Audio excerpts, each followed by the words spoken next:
Guys, I found the most accurate trick for anvil jump.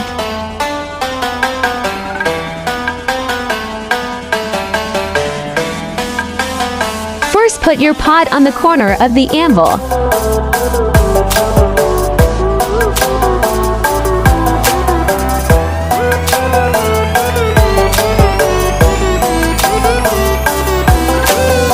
Then position your hammer like this for a pogo.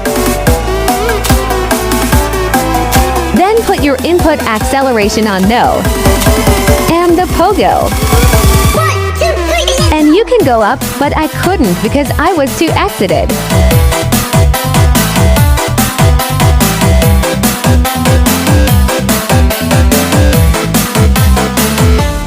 Please like, share, and subscribe.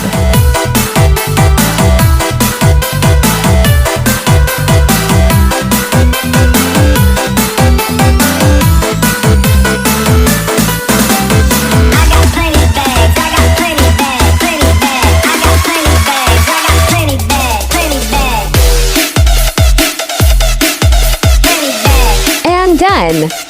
You can also use this trick on hat by putting your pot on the middle rock. Hope you will do anvil and hat jump through this trick.